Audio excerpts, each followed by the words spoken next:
Gravitation के ऊपर आपसे ये पूछा जाए कि व्हाट इज द ग्रेविटेशन, तो ग्रेविटेशन अपने आप में क्या है कि जो सेंटर है हमारा अर्थ का, जो हमारा अर्थ है उसका सेंटर है, उसके ऊपर कोई भी ऑब्जेक्ट रखा हुआ है, ठीक है, वहां पर क्या होता है, ग्रेविटेशन जीरो होता है। लेकिन जब दो ऑब्जेक्ट जैसे आपको बोर्ड में सामने दिख रहे हैं, ये और ये दोनों एक दूसरे को क्या करते हैं, अट्रैक्ट करते हैं। अट्रैक्ट करते हैं तो अट्रैक्शन जो पावर है वो किसकी वजह से, एक फोर्स इनके बीच में काम करता है, उसे भी हम क्या कहते हैं, ग्रेविटेशन। बात समझ में आ गई। इस फोर्स को हम किससे डिनोट करते हैं, एफ से। एफ जो होता है वो किसके डायरेक्टली प्रोपोर्शनल होता है, मास ऑफ ऑब्जेक्ट ए और mass of object B.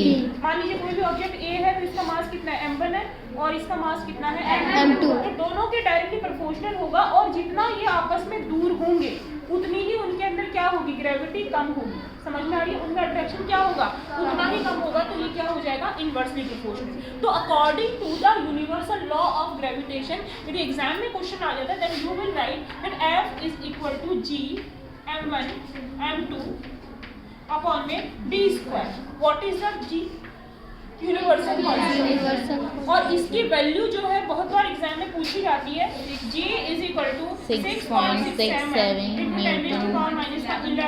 Newton metre square पर केजी स्क्वायर किलोग्राम स्क्वायर। बात समझ में आ गई। एक नंबर का क्वेश्चन आता है, कहीं नहीं छूटता है।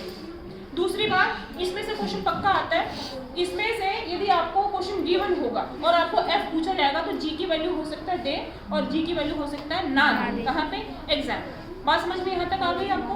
तो F इज इक्वल टू क्या हो जाएगा आपका, G m1 m2 अपॉन में d स्क्वायर, या फिर ये क्या हो सकता है आपका r स्क्वायर भी हो सकता है। बात समझ में आ गई। अब यहाँ से यदि G को कैलकुलेट करना हो तो आप कैसे कैलकुलेट करेंगे, क्रॉस मल्टीप्लाई हो जाएगा।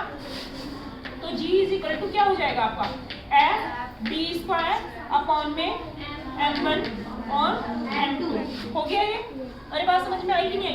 फोर्स को किस में नापते हैं हम, न्यूटन में। डिस्टेंस को हम किस में नापते हैं, मीटर में। और ये स्क्वायर, मास को हम किस में नापते हैं, केजी में। केजी मल्टीप्लाई बाय केजी, तो ये आ जाएगा केजी स्क्वायर। ये किसकी यूनिट आ गई आपके पास में, जी की। समझ में आ गई। तो आपको इसकी यूनिट भी पता होनी चाहिए, एज वेल आपको क्या पता होना चाहिए, इसका यूनिट भी पता होना चाहिए। क्या आएगी यूनिट, एक बार फिर से आप एनालाइज करिए, अपने मन में एनालाइज करेंगे सारे बच्चे एक बार के लिए। F इज इक्वल टू क्या होता है, G m1 m2 अपॉन में d स्क्वायर होता है। F is equal to G m1 m2 क्या है, upon universal law of gravitation है। समझ में आ गई।